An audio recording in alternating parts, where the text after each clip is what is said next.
अब इसी के बाद जो है एक्यूज्ड आएगा और प्ली बार्गेनिंग करेगा, बोलेगा कि साहब वो ऐसे बोलेगा कि अब मेरे जो केस है मैं प्लीड गिल्टी करता हूँ, आप मेरे केस की जो सज़ा है उसको कम करना, ठीक है। तो एक्यूज बोलेगा प्लीज़, और जज बोलेंगे कि नो, फिर एक्यूज बोलेगा प्लीज़, जज बोलेंगे नो, फिर एक्यूज बोलेगा प्लीज़, फिर जज बोलेंगे ओके। अब कोई एक पैर पे खड़ा हो जाए तो यार मेरे अंदर का रील ना फूट फूट के बाहर आ जाता है।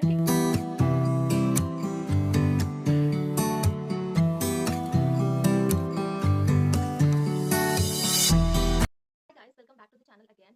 And in this section, in this lecture, we are going to cover the provisions related to plea bargaining, which is governed from section 289 to 300. तो पूरा provision हम cover करेंगे one by one up to section 300. और हम ना इसमें introduction like will again start with the introduction of course, और एक एक चीज हम लोग लेके चलेंगे। तो basically मैं plea bargaining एक अभी ऐसे एक छोटा सा gist बता दे रही हूँ कि what do you mean by plea bargaining. So plea bargaining is an active negotiation process, ठीक है, in the of course in the court premises, ठीक है, out of court settlement बोलते हैं इसको, लेकिन it is again held within the authorization and guidelines of the court. So it is an active negotiation process wherein the accused person confesses his guilt in order with a with an expectation that will reduce his punishment than the actual punishment which is provided to him under the law for the offense which he has committed, he or she whatever, which the person has committed it. तो ये हो गया plea bargaining होता क्या है, ठीक है। तो इसको हम डिटेल में भी पढ़ते चलेंगे, लेकिन apart from this I would like to express my gratitude कह लो, थैंकफुल कह लो, ठीक है। I am very much thankful कि जिन लोगों ने मेरे प्रीवियस वीडियो पे they give so much love and even I got the comments and I got messages, comments नहीं मैसेजेस मुझे मिले, जो लोग लॉ बैकग्राउंड के हैं तो उन लोगों ने तो देखे ही देखे, ठीक है, they appreciated and that was even more appealing to me because people have watched it from the non law background, ठीक है। it was like very much I was दिन बन गया यार मेरा, I was so grateful, मुझे बहुत अच्छा लगा, ठीक है। so that's what motivates people to bring good contents. चमक ही देख लो यार शक्ल पे, it is shining, I'm shining, so yeah, ठीक है। So now we'll begin the chapter number 23, 10 20 1 2 3 23, ठीक है। ठीक है, प्ली बार्गेनिंग पढ़ेंगे, ओके। तो प्ली बार्गेनिंग होता क्या है, प्ली बार्गेनिंग, माफ़ कर दो प्लीज़ सरकार, थोड़ी सी क्षमा करें, दया दिखाएं, तो बस इतनी सी बात है, लेकिन इतनी सी बात नहीं है, अभी हम इसको डिटेल में पढ़ेंगे। तो मैं आपको पहले इंट्रोडक्शन बता देती हूँ जो मैंने बहुत अपने सुनहरे पेनों में अक्षरों में लिखा है। तो प्ली बार्गेनिंग क्या है कि plea bargaining involves where the accused is pleading guilty. Pleading guilty मतलब क्या, इससे पहले भी हमने पढ़ा है, प्लीड गिल्टी का कॉन्सेप्ट हमने कई जगह पढ़ा है इससे पहले, मैंने तो अभी ज़्यादा क्लासेस नहीं लिए हैं, लेकिन आप trial of court of session में, मुझे मेरे याद से सेक्शन 251 या 252 में है, देखो दिखाती हूँ, देखो एक यहाँ पे भी है सेक्शन 275 में कन्विक्शन का जो है, आप देख लेना, समन्स केस में जो मैंने इससे पहले पढ़ाया था, ठीक है। और जो वारंट केस में भी होगा शायद, मेरे को अभी याद नहीं है, लेकिन पहली बार जो conviction I mean plead guilty का कॉन्सेप्ट था वो सेक्शन 252 में है, ठीक है।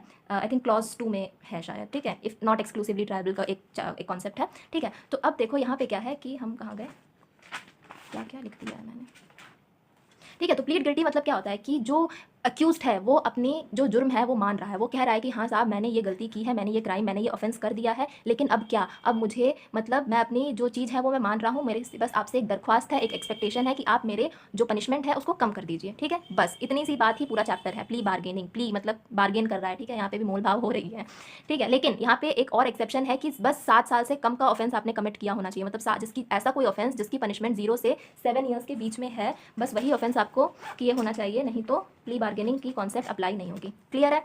तो यहाँ क्या है, plea bargaining involves where the accused is pleading guilty in expectation, ये डिस्क्रिप्शन अगेन उन्हीं का है, उनका ही है, मजिस्ट्रेट का है, देना नहीं देना, for a lesser offence where he might get lighter punishment than prescribed, ठीक है। अब क्या है कि basically it is an outside court procedure although it happens with in the involvement of the court and authorisation and guidance. देखो यार सही सी बात है ना कि अगर प्लीड गिल्टी जैसे हमने पढ़ा है ना एडीआर का कॉन्सेप्ट, मतलब जो भी है हम आउट ऑफ कोर्ट सेटलमेंट कर लेते, क्योंकि यार फिर मैटर कोर्ट में जाएगा, और देखो यार कोर्ट कोई जाना नहीं चाहता, जैसे डॉक्टर के पास कोई नहीं जाना चाहता वैसे कोर्ट भी कोई नहीं जाना चाहता, इसलिए ये दोनों प्रोफेशन से भी ना लोग ज़्यादा खैर उधर नहीं जाते हैं। तो यहाँ पे क्या है कि ये आउटसाइड या बाहर से चीज़ें सेटल हो जाए, फिर कोर्ट में जाके फटाफट चीज़ें का निपटारा हो जाए, यही बात की गई है। तो ये आउटसाइड कोर्ट सेटलमेंट है, लेकिन ये होता है दोनों पार्टी, जो एक्यूज्ड है और जो विक्टिम है, खासकर विक्टिम, अगर जिनके साथ बुरा हुआ है वही अगर अपना कंसेंट देगा कि ठीक है यार मैं माफ़ कर दे रहा हूँ तुमको, तो वैसे तो कोई करता नहीं है लेकिन प्रावधान दिया है, प्रोविजंस आर गिवन। तो अगर विक्टिम पार्टी मानेगी कि ठीक है अक्यूज्ड को मैं प्ली बार्गेनिंग अलाउ कर रहा हूँ, कर रही हूँ, तो ही जाके ये मैटर आगे प्ली बार्गेनिंग के तहत चलाया जाएगा, otherwise there is no question, कोई सवाल ही पैदा नहीं होता।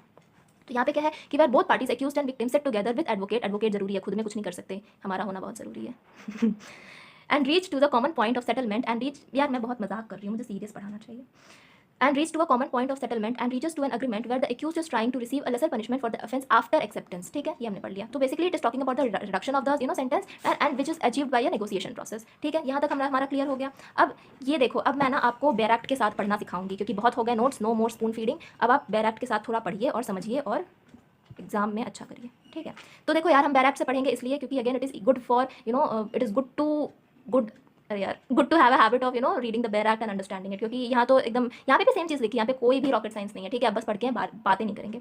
सेक्शन 289 कहता है एप्लीकेशन ऑफ द चैप्टर, कहाँ देखो, पहले चैप्टर 23 में दिया है प्ली बार्गेनिंग का कॉन्सेप्ट, ठीक है। अब एप्लीकेशन कहाँ होगा, प्ली बार्गेनिंग कहाँ कहाँ अप्लाई होगा, ये मैंने अभी बताया था ना अभी थोड़ी देर पहले कि 0 से 7 साल की सजा के लिए ही प्ली बार्गेनिंग अप्लाई होगा। तो यहाँ क्या है, this chapter applies in respect of 2 cases. 2 cases क्या है, कहाँ पे, जहाँ पे एक्यूज्ड अगेंस्ट हुम एक पुलिस रिपोर्ट फॉरवर्ड हो रही है, ए में क्लॉज ए में दिया है, और या फिर कोई भी प्ली बार्गेनिंग की जो मतलब क्या बोल रहे हैं, केस आ रहा है थ्रू द कंप्लेंट, मतलब मजिस्ट्रेट के पास डायरेक्ट आ रहा है। अब यहाँ पे मैं एक चीज़ आपको बता दूं, जो लोग लॉ बैकग्राउंड से देख रहे हैं उनको पता है कि पुलिस रिपोर्ट से कैसे आती है, कंप्लेंट से कैसे आती है, लेकिन अगर मान लो कोई बहुत भला मानस देख रहा है जो लॉ बैकग्राउंड से नहीं है, तो हो सकता है थोड़ा कंफ्यूजन हो, उनको लगेगा कि यार पुलिस रिपोर्ट फाइल होती है उसी को तो कंप्लेंट कहते हैं। तो नहीं बेटा, मतलब नहीं, ऐसा नहीं है। कि यहाँ पे क्या होता है कि जब आपके साथ कुछ गलत होता है, ठीक है, आपके साथ कुछ दुर्घटना हो गई, कोई ऑफेंस हो गया, क्राइम हो गया बेसिकली, तो आप जाते हैं कहाँ, भागे भागे जाएंगे थाने में, अपने नियरेस्ट थाने में जो उसके जुरिडिक्शन में फॉल करता है। या फिर अभी तो 0 FIR का भी प्रोविजन है कि ऐसा नहीं है कि आप वो कोई ऐसा नहीं बोल सकता आपको कि हाँ जहाँ पे आपका थाने में जाइए, तो ऐसा नहीं कर सकते हैं आप। बोले कि आप वहाँ पे बोल सकते हैं कि 0 FIR का प्रोविजन है, चुपचाप मेरी कंप्लेंट रजिस्टर करो, मेरा FIR दर्ज करो, फिर आप बाद में जिस जुरिडिक्शन में फॉल करता है वहाँ पे आप रफा दफा कर देना, वहाँ भेज देना, that is your duty, none of mine,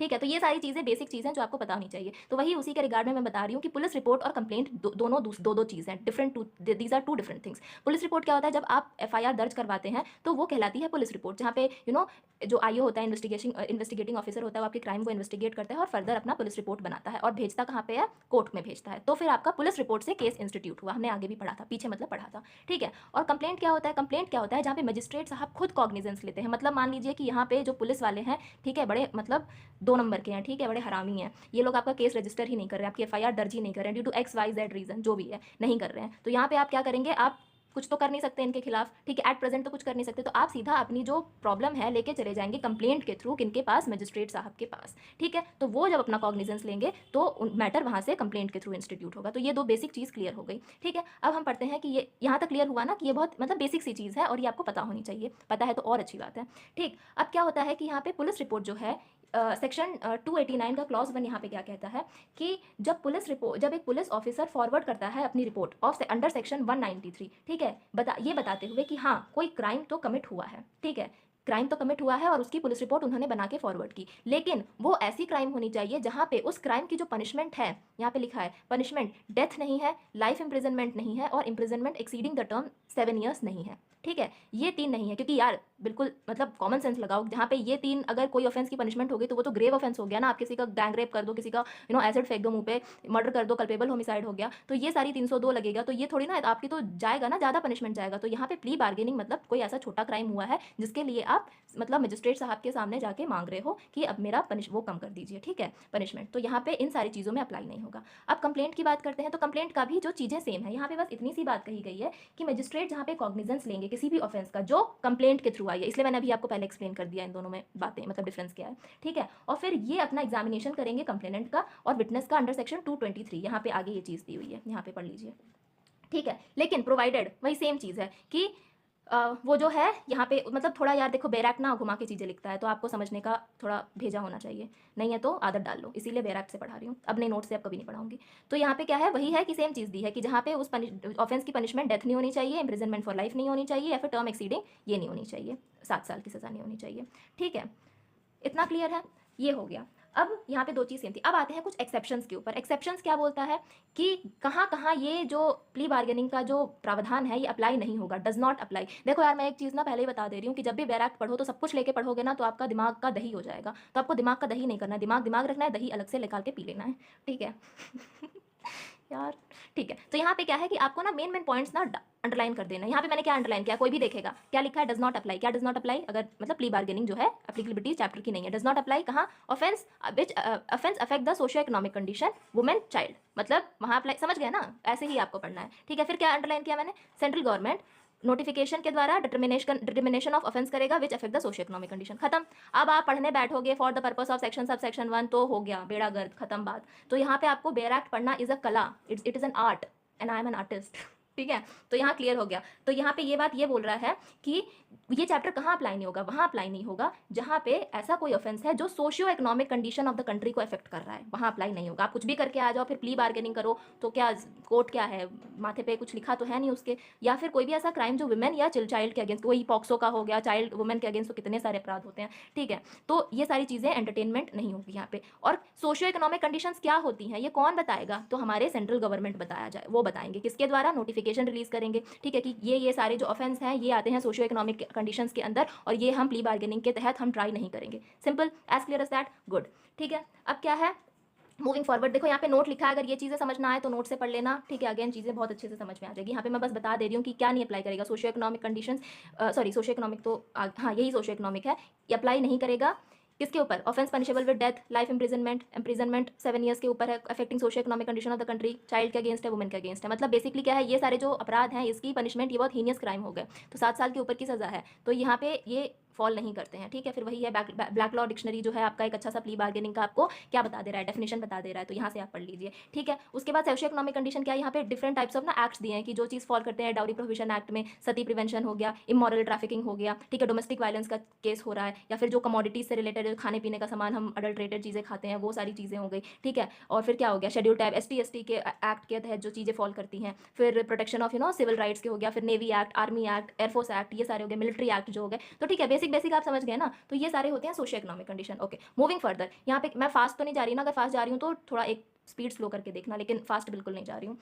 अब यहाँ पे क्या है कि प्ली बार्गेनिंग का यहाँ एक सुंदर सा डेफिनेशन दिया है, इसको पढ़ लेना, ठीक है। बेसिकली जो मैंने बताया है वही है, मैंने भी यहीं से कहीं ना कहीं से उतार के लिखा है, ठीक है। ओपन मेथड है, देखो ओपन मेथड ऑफ कॉम्प्रोमाइज है, ठीक है, which is possible and acceptable in nations like India. Oh my god, ये तो सरकाजम हो गया यार, अब दुबई में कुछ करके देख लो क्या होगा आपका, ठीक है। तो चलो ठीक है, मैं वो नहीं बता रही, वी रेस्पेक्ट आवर कॉन्स्टिट्यूशन, ठीक है। कोई ऑफेंड नहीं होगा यहाँ पे, कोई ज्ञान नहीं देने आएगा मुझे पता है, मैं खुद लॉ पढ़ रही हूँ।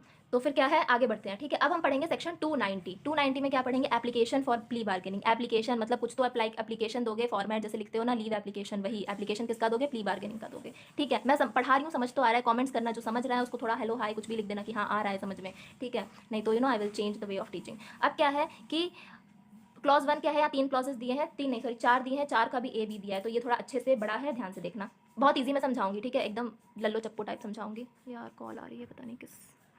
गाइस इस वीडियो को ना यहीं खत्म करना पड़ेगा and will wind up with this, but आप मेरे प्लेलिस्ट में जाके इसका तुरंत कंटिन्यू वर्जन वहीं से जहाँ से भी छोड़ा है वहाँ से हम लोग कंटिन्यू कर रहे हैं, ठीक है।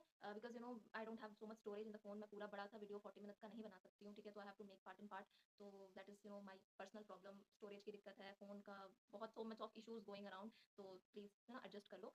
बट डोंट वरी, कुछ भी नहीं है, जहाँ यहाँ से छोड़ा है we are continuing from that, तो चलो वहाँ चलते हैं, ठीक है। चलो, और हाँ इस वीडियो को लाइक करो, शेयर करो और अच्छे से पढ़ो, ठीक है। And that is something that truly matters, ठीक है। चलो, नो टाइम वेस्टिंग।